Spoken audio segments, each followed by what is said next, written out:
Right. We were both like, wow. We both knew what you guys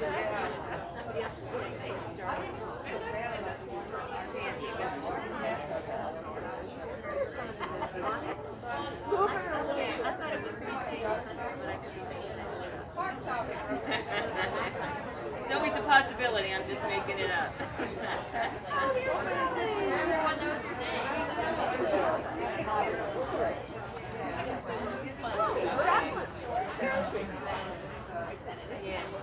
She said, yeah, and I was like, okay, yeah. Say hi. I know.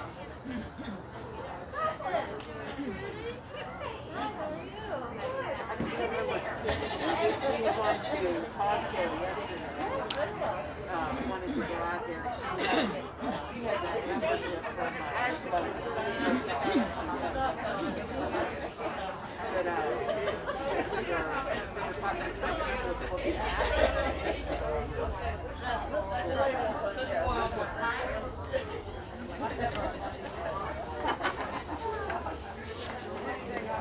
she said, I'm never a month ahead. She said, I can't remember what the next book will be.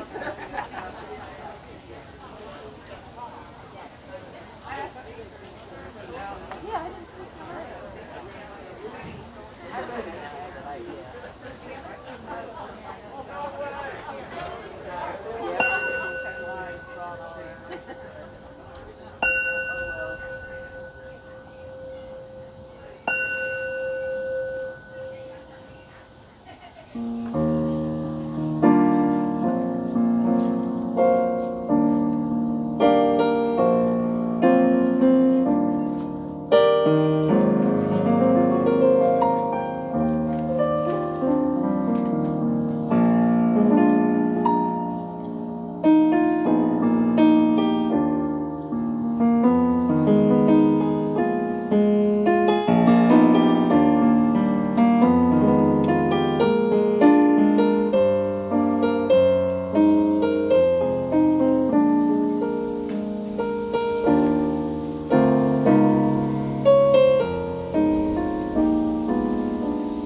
Good morning. Good morning. And welcome to the Unitarian Universalist Church, also known of the South Hills, also known as Sunnyhill. It's the sun, it's just the sun. And, it is an amazing thing that considering our penchant for rain here in Pittsburgh, we haven't been rained out once on these outdoor services. So that's kind of amazing. Thank you, Mother Nature, right?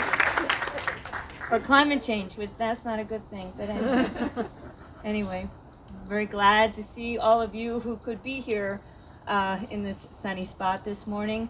And if you are watching online, a gracious welcome to you as well. Our mission here at Sunnyhill is to create a more just and compassionate community within and beyond our walls. My name is Mary Jo Hennessy, and I serve as a worship associate for this congregation. And if you are a newcomer to our congregation, an extra special welcome. We encourage you, if you are here in person, to seek out the welcome table, which you may have walked past if you came in over to my left there. And we can try to answer any questions you might have about our congregation and sign you up to get our weekly newsletter called The Beat. And that way you can keep in touch with what is happening here at Sunnyhill. And if you're watching online, you can go to sunnyhill.org and click on the New to Sunnyhill button, and you can then sign up to also receive more information about our congregation. And since we're back in person here, we have to provide that gentle reminder to disconnect from your electronic devices, please, so we don't have any buzzing or ringing during the service. Just the birds chirping, an occasional child shout perhaps, and a little bit of wind this morning, not too much. We appreciate your willingness to wear masks while you're crowded beneath our tents during the service. However, feel free to remove your mask if you are away from the crowd and at a safe distance from others.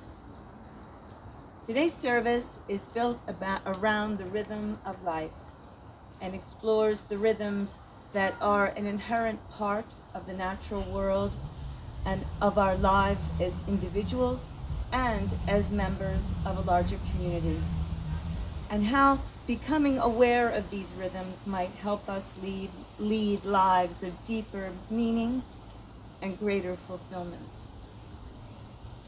Our opening words today were written by Leif Seligman.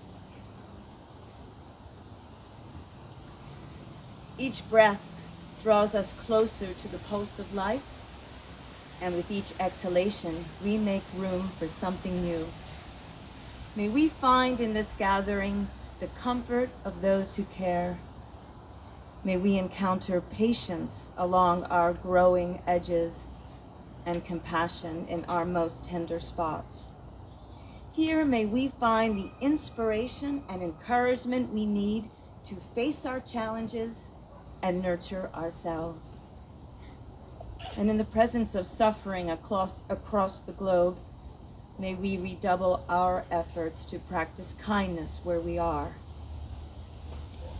When life presses in and shifts us off balance, when pain assails us, when frustration mounts, may the rhythm of our breath steady us and bring us back to a place of gratitude. Good morning.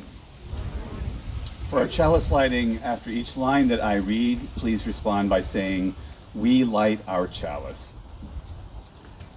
Or try to light our chalice. But say, "We light our chalice." For the passionate fire of justice, we light our chalice. For the sustaining warmth of community, we light our chalice. For the clarifying light of truth, we light our chalice.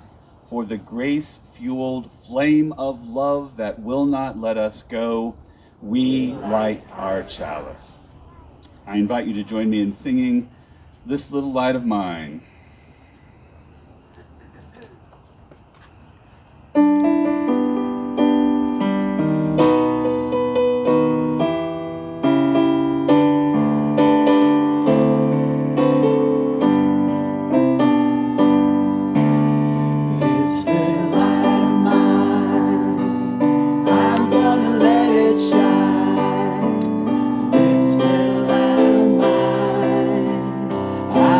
Let it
Good morning. If there are any children present who would like to join me up at the front, we've got a little rug today. It's less wet. Come and have a seat. Come on.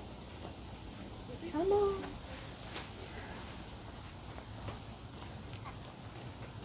Good morning, friends.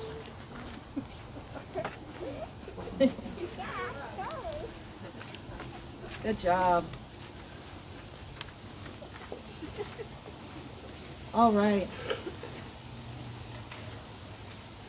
Do you know how to find your heartbeat? Yeah? Can you show me? Where do you find it? Here? Here? Yeah? What does it sound like? Like that? What are things that you can do to make your heart beat faster?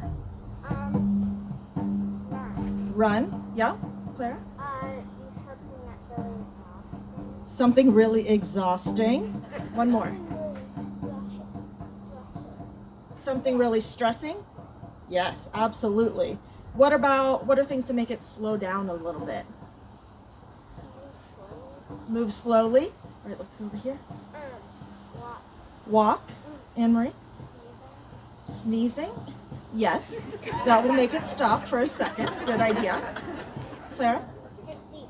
Take deep breaths. That's a good one. One more. Sophia? Stop. Absolutely. There are small actions that we can take to make the beat go super fast and sometimes slow. Let's think of our entire life now as a song. Sometimes the beat is super fast, but steady. For me, those times are when we're in a routine, like school and work, and then the days just seem to move quickly. Some of the times the beat is slow, but steady. Summer, for me, is one of those times. The days are long, the weather is hot, my time is spent outside in the garden or walking in the woods. Other times the beat seems a little off-key, a little chaotic. This last year and a half has felt a little off for me. Has it felt a little off for you at all, the last year and a half? A little wonky? It felt like I was trying to find a steady rhythm, but it was harder than usual.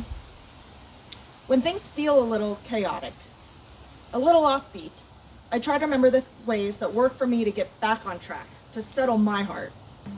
For me, it's a little exercise, a hike, doing something outside, something in nature. I like to be where I can feel the breeze and hear the birds, smell the flowers. That's what's helpful for me. So today in RE, we're going to be learning more about things that help us keep a steady beat musically, as well as in life. So all of the kids present today are welcome to join us. We will be meeting Miss Christie. She has her hand up back there at the back gate. And parents and guardians, after the service, please retrieve your kiddos. We're going to be on the other side of the driveway, and we're going to be doing lots of fun stuff about music and keeping a beat. But first, I want to say thanks to Mr. Paul for helping us. Can you give him a big round of applause? All right, thank you so much. Let's sing the children out.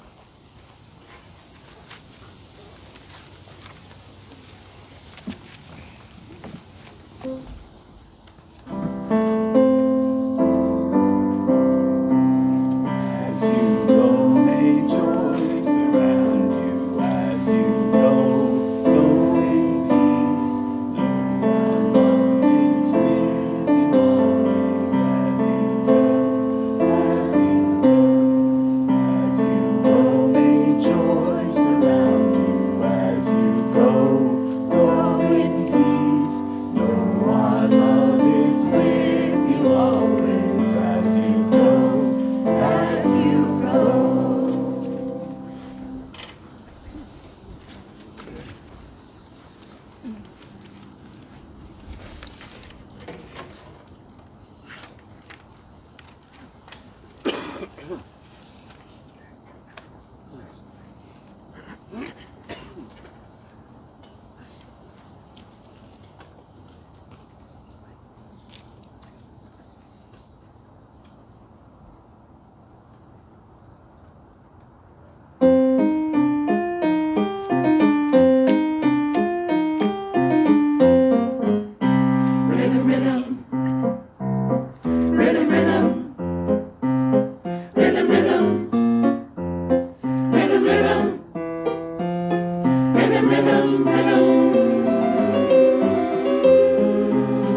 caught in the rhythm of life, my friend, the yin and the yang of living.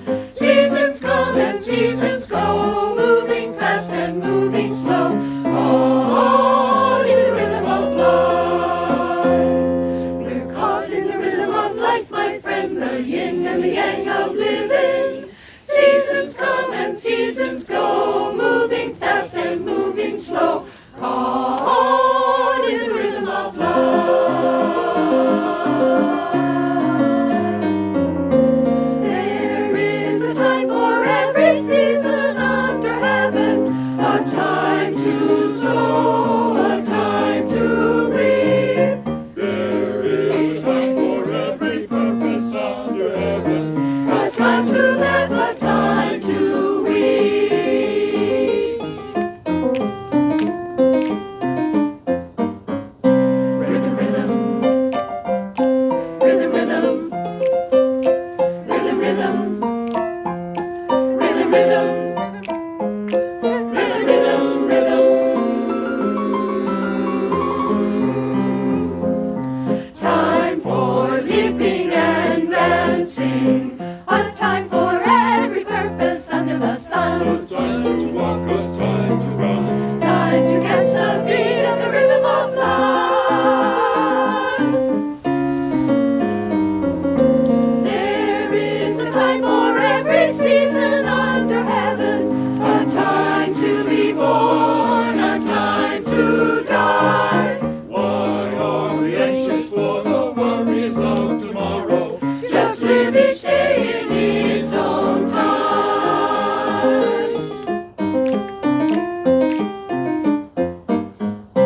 Rhythm, rhythm. Rhythm, rhythm. Rhythm, rhythm. Rhythm, rhythm. Rhythm, rhythm, rhythm. We're caught in the rhythm of life, my friend, the yin and the yang of living. Seasons come and seasons go, moving fast and moving slow.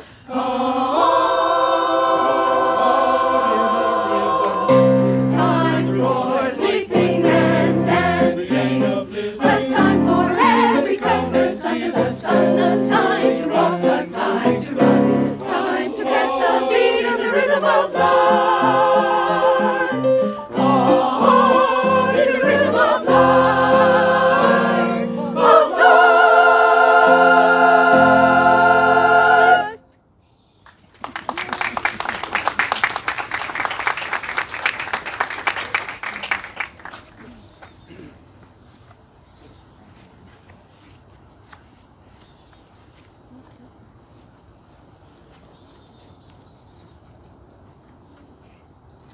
Thank you, choir.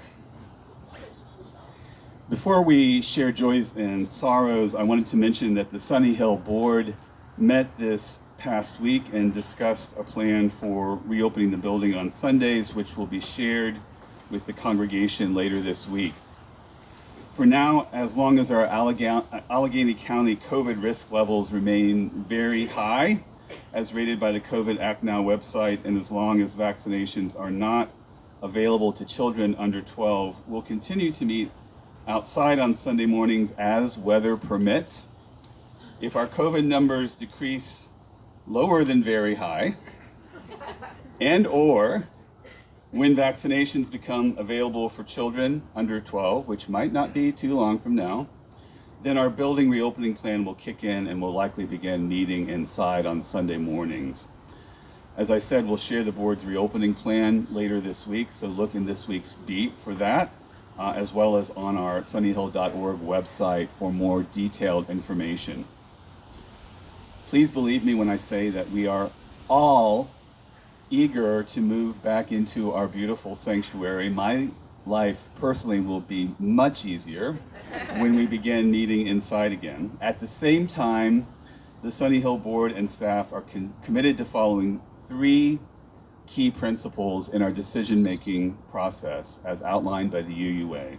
The first is to root our decisions in the values of inclusion and consent. The second is to follow the science and data that are available to us. And the third is to go slow and be flexible. We're grateful for everyone's patience as we navigate the ongoing challenges caused by the pandemic. And I'm grateful for the hard work of our board this past year as they've continued doing their best to keep our congregation safe and connected. Yay, board. Thanks everyone for your patience, your forbearance, and your goodwill. This is a time in our service where we share joys and sorrows submitted by members of the congregation, both the things that we're celebrating as well as the things that we are struggling with, so that none of it needs to be held alone. After each joy or sorrow that I share, please respond by saying, "We hold you in our hearts." A sorrow from Mary Pratt. Mary says, "My Aunt Patricia died unexpectedly this week. She is someone who loved her family fiercely, and she leaves behind a husband and 4 children, the oldest of which is due to have her first baby in a few weeks, and the youngest of which just started college. Please send some love and peace their way." And Mary is traveling this morning to Long Island, New York to attend her aunt's funeral. To Mary and her family, we hold you in our hearts. A sorrow submitted by John Luff. John says, "I received a note from longtime former Sunnyhill member Sue Batt that her husband of many years, Matt, died on September 19th. Those of you who have been members here for quite some time may remember Matt and Sue Batt. To the Batt family and their friends, we hold you in our hearts. A sorrow from Sarah Yord. Sarah says, "My 68-year-old autistic schizophrenic brother who lives in a state residence in Rochester, New York, has COVID. 70% of his unit is infected. He's in isolation, which is redundant and most likely stressful for him. We can't see or communicate with him right now. Please send him strength and positive thoughts." To Sarah, her brother, and family, we hold you in our hearts. Please join me in the spirit of meditation or prayer.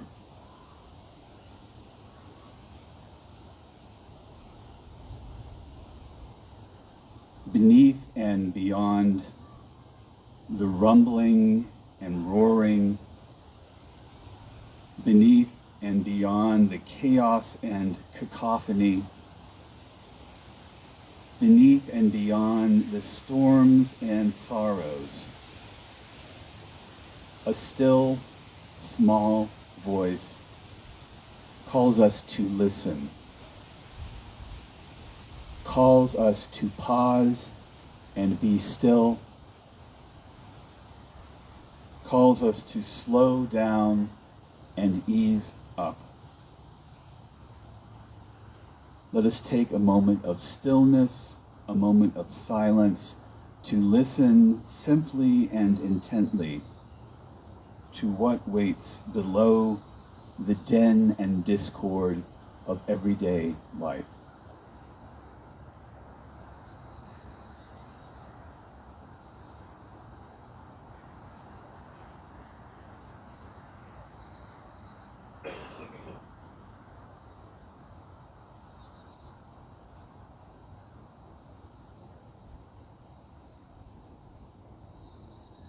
When we are still enough, when we allow peaceful silence to enter our noisy lives, when we take a moment to stop doing and simply be, we may hear a clear, calming voice singing a comforting song that has been with us all along.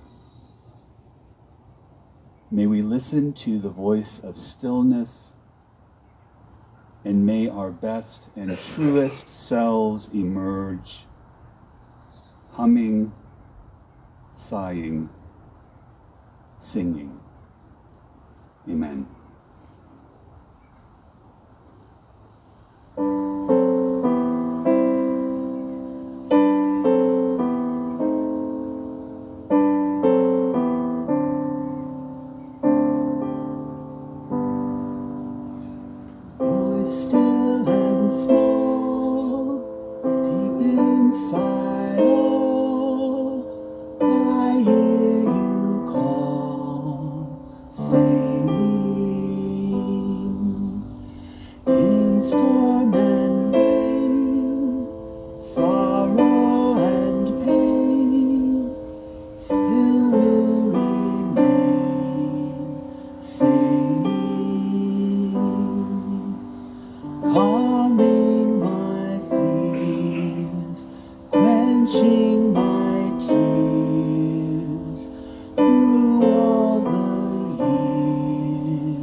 Rhythm is something that is both an inherent part of all existence and a sometimes tricky concept to learn and practice. On one hand, we participate in the rhythm of life simply by being alive. Without even thinking about it, we all produce rhythm through our breathing, through the beating of our hearts. In this way, we are hardwired for rhythm autonomically and unconsciously, with no learning or practice required. On the other hand, learning, practicing, and mastering rhythm can be immensely challenging. When I was in high school band, I remember our band director's absolute frustration at some students' seeming inability to learn how to play certain syncopated rhythms, that is, rhythms that don't fall cleanly on the beat. Our director would try to teach us how to translate syncopated rhythms on the printed page into real music. And some of the kids, no matter how much time our director would spend teaching, simply could not get it. In the end, most of them were able to learn certain rhythms by rote and repetition. But for some students, no amount of repetition seemed to be quite enough. So for some of the pieces we played in band, especially if we were playing pieces for a contest, our director would have some of the students simply not play some of the more rhythmically challenging sections, leaving those parts for those of us who were able to read and play rhythms well. Even rhythms that seem simple and ordinary to many of us can be difficult for others. Trying to get a group of Unitarian Universalists to clap along with the song on the second and fourth beats of each measure rather than the first and third can be a daunting task. Now, we managed to clap on 2 and 4 earlier this morning when we were singing This Little Light of Mine, which is something to celebrate. But there are times when you try to clap on 1 and 3, and I want you to listen just for a minute to the difference. It should sound something like this. 1, 2, 3, 4. This little light of mine, I'm gonna let it shine. It should not sound like this. 1, 2, 3, 4. This little light of mine, I'm gonna let it shine. You can hear the difference, right? The second way sounds so white that it's painful, almost downright Teutonic. Black comedian Aaron Michael King had a routine where he said, with regard to white people clapping on 1 and 3, this needs to stop. Some of y'all don't understand that this kind of clapping is killing black folk. So there are cultural differences with regard to rhythm, but in one way or another, all of us are hardwired for rhythm. And beyond our own heartbeats and breaths, each of us experiences circadian rhythms, a natural internal process that regulates the sleeping and waking cycle and repeats roughly every 24 hours. Studies have shown a link between healthy circadian rhythms and coordination, cardiovascular activity, cognition, weight control, immune function, and digestion. To keep these bodily functions in check, it's important to have habits that support a healthy cycle of circadian rhythms. In the natural world, when everything is operating in a life-sustaining way, there is a predictable rhythm to the seasons from spring to summer to fall to winter, each of these times occurring with a regularity that helps sustain all of life on the planet, much like our circadian rhythms do on an individual level. There are also rhythms to our communal lives as human beings, the rhythms of the work week, the school year, the church year, days of work, days of rest, days of celebration, days of mourning. All of these patterns of our lives create a shared rhythm that all of us experience. And matter itself, as we are learning from some new physics, is at its base rhythm. Indeed, superstring theory suggests that the microscopic landscape is suffused with tiny strings whose vibrational patterns orchestrate the evolution of the cosmos. Rhythm is everywhere and is the essence of everything. Even things that we perceive as being unchangeable solids are in fact comprised of ever-changing rhythmic vibrations. Rhythm is life and life is rhythm. And when life's rhythms are interrupted, which has been the case in recent months, problems occur.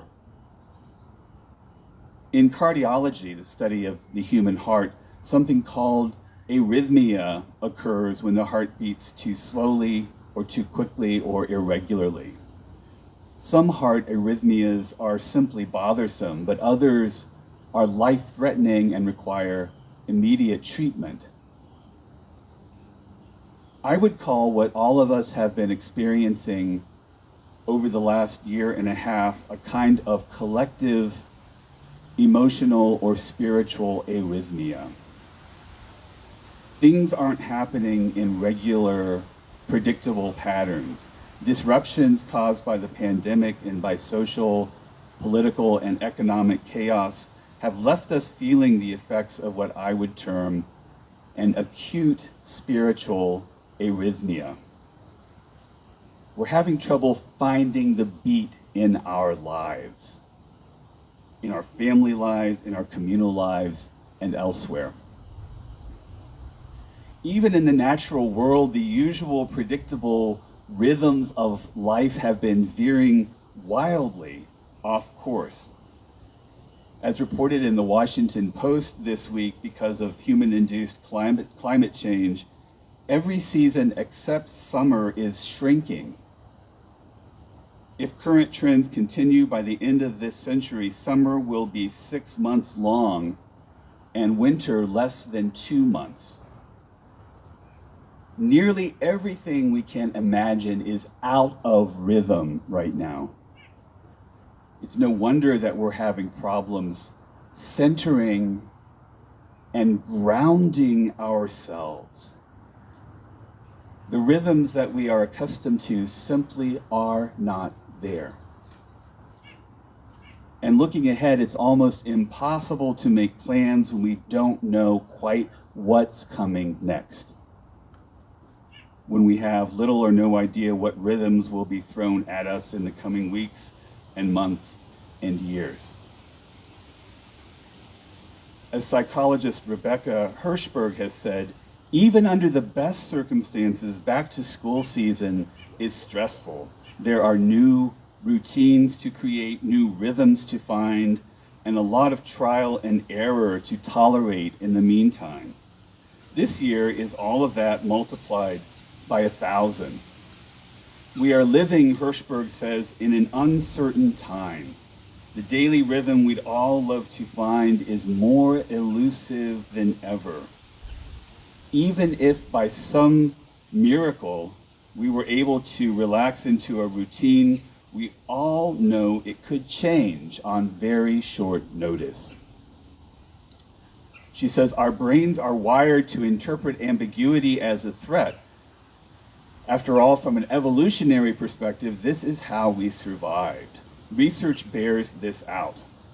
For example, the negative health outcomes of job insecurity, fearing of losing one's job, are comparable to those of unemployment itself. Hirschberg says, and so living in a constant state of uncertainty means living in a state of constant hypervigilance, of being on guard for when something big and bad and terrifying happens, just in case it does. our brains think they're protecting us in this way. And on an evolutionary level, that is certainly the case. On a day-to-day level, though, our brains are exhausting themselves and exhausting us.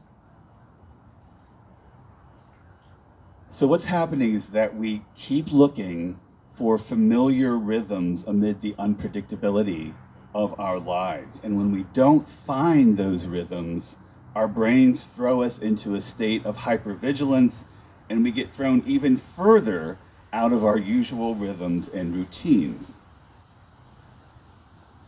Given all of these challenges, how are we to find a rhythm in which we can center and ground ourselves?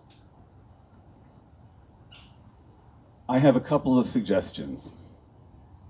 First of all, remember that you are still breathing and that your heart is still beating.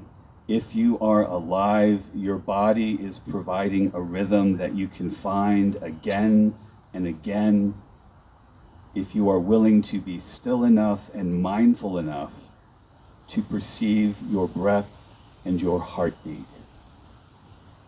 If only for a minute or so each day, slow yourself down and return to your breath. Take 3 mindful breaths. In fact, let's practice doing that right now. If you will, breathe in and out, in and out. Once more, in and out. It's amazing how much difference a few mindful breaths can make in helping us find our rhythm again. Similarly, even though climate change is having a negative impact on our environment, the natural world still provides cycles in which we might find the rhythms that support and sustain us. The earth still spins on its axis and it still rotates around the sun. Even though the weather may not be completely predictable these days, the rhythm of light and dark continues. We've just passed the autumnal equinox, and from now until the winter solstice, the days will grow shorter and the nights longer in a way that is predictable and essentially unchanged. And there's something reassuring about being able to ease into the rhythm of the gathering darkness that cradles us, that soothes us, that restores us if we're aware of it and open to it. This natural rhythm can be healing.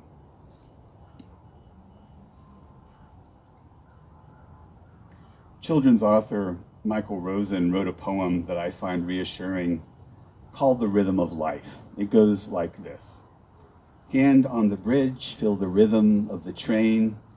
Hand on the window, feel the rhythm of the rain. Hand on your throat, feel the rhythm of your talk. Hand on your leg, feel the rhythm of your walk. Hand in the sea, feel the rhythm of the tide. Hand on your heart, feel the rhythm inside. Hand on the rhythm, feel the rhythm of the rhyme. Hand on your life, feel the rhythm of time.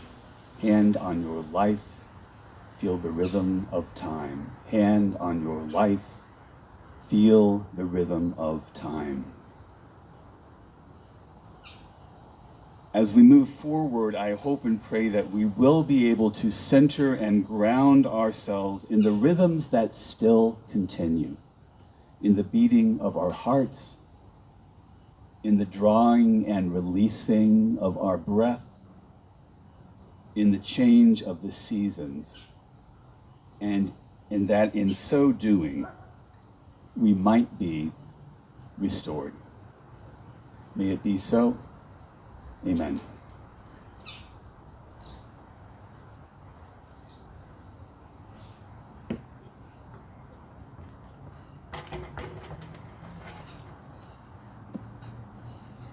It is time for the offering, and this morning's offering is a designated offering that will benefit the UU Justice PA, a statewide organization that pursues justice by voting, advocating, and making justice-focused public policies.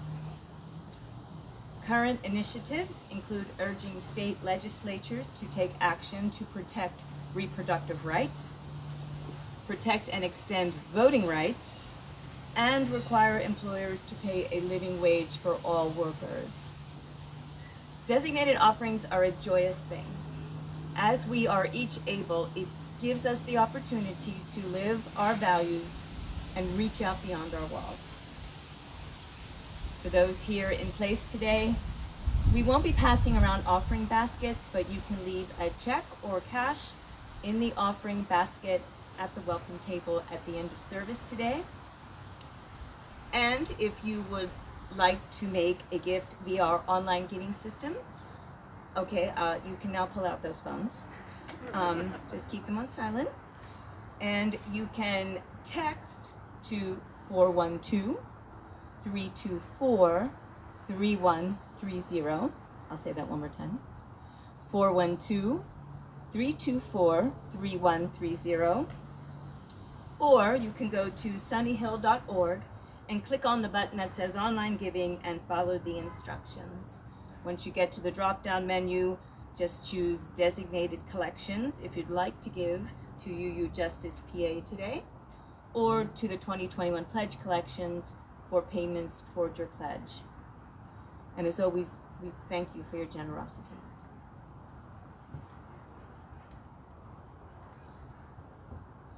I invite you to join me in singing When Our Heart is in a Holy Place. The chorus, at least, is pretty easy. It's when our heart is in a holy place, when our heart is in a holy place, we are blessed with love and amazing grace when our heart is in a holy place.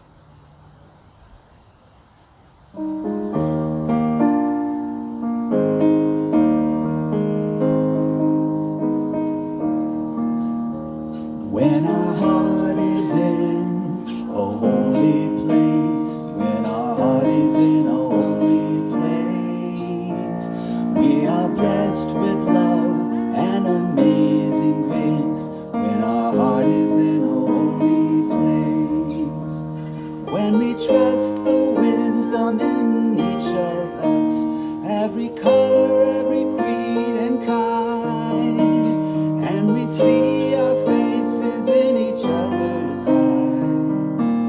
When our heart is in a holy place, when our heart is in a holy place, when our heart is in a holy place, we are blessed with love and amazing grace.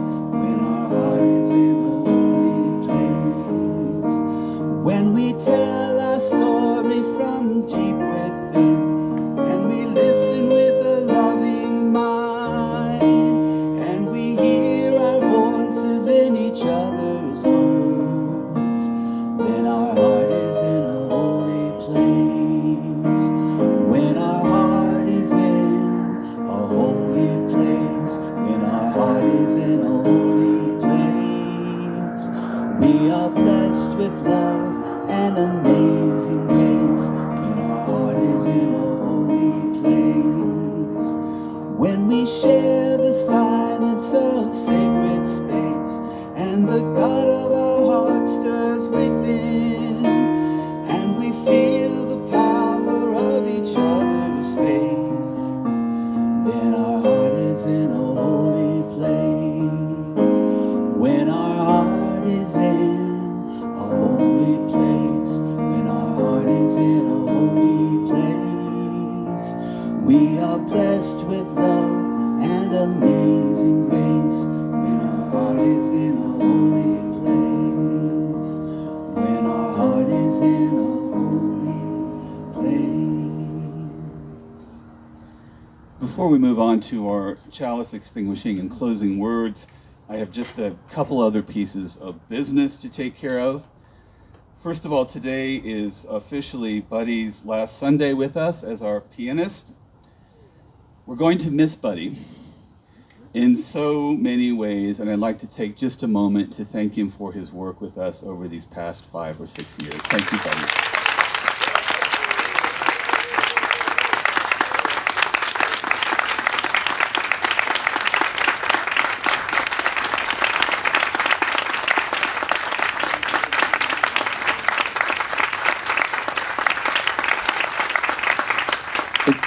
And we'll likely see Buddy again. He's not disappearing from the face of the earth, and we hope that he will come back and join us at least from time to time in the future, and we're looking forward to that. The second thing, and Margaret, you can come on up. The second thing is longtime Sunnyhill member Peter Conkey, who is here, is going to be handing out some leaflets, invitations to his annual bonfire, which is coming up very soon. So if this person you don't know hands you a piece of paper, that's Peter Conkey inviting you to his bonfire. And right now we're going to have well, after the service, we're going to have a social justice postcard signing, Margaret? And you'll need to get really on that mic. Margaret Lindquist is going to tell us more about what that will be for. Good morning, everyone. First of all, I want you to know that I am a former 5th grade teacher, and virtually every other thing I talked about, someone would ask, does it count and will there be a test? So, yes, it does count and there is going to be a test. So today I'm coming to you with a request from the economic team.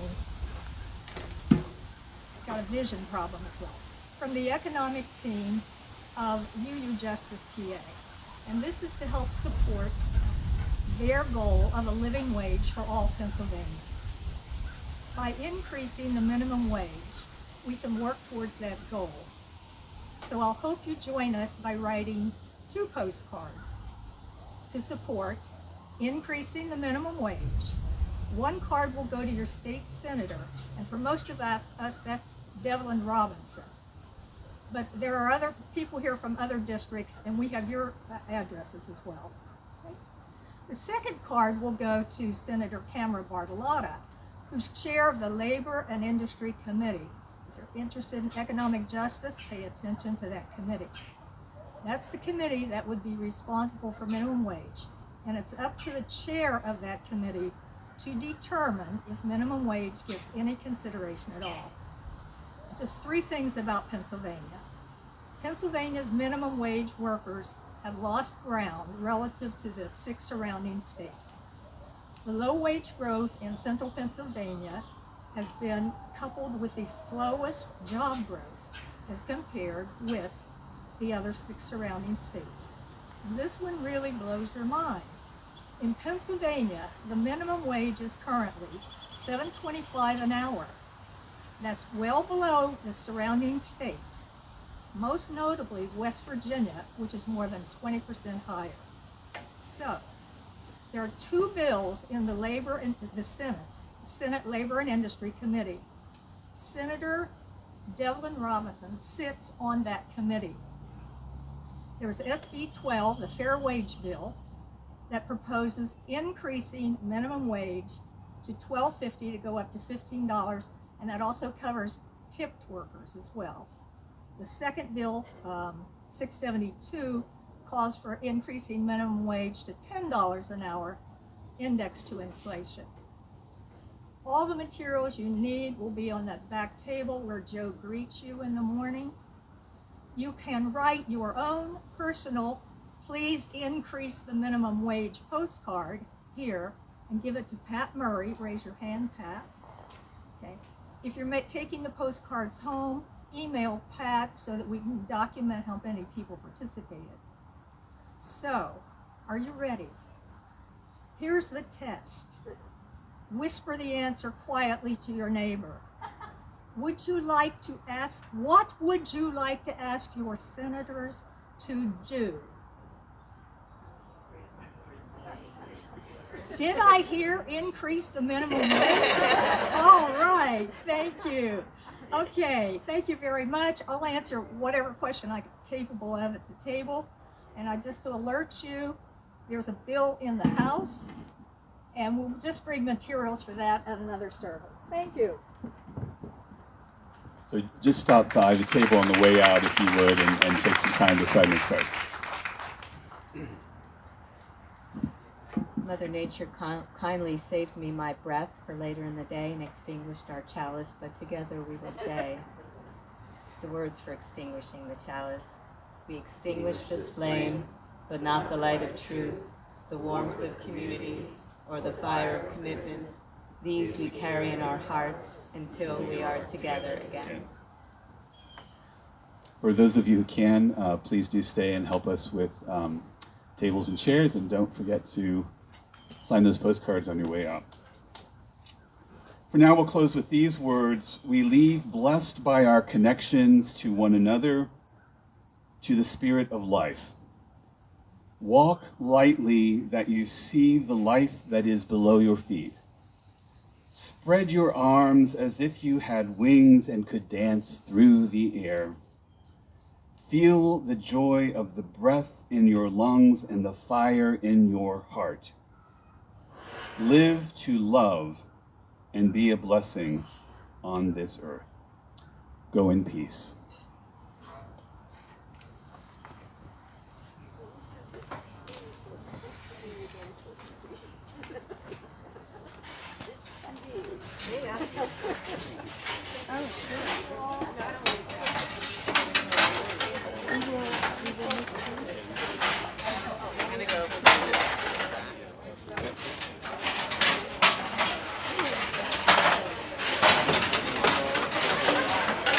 There's no choir rehearsal today, so it's all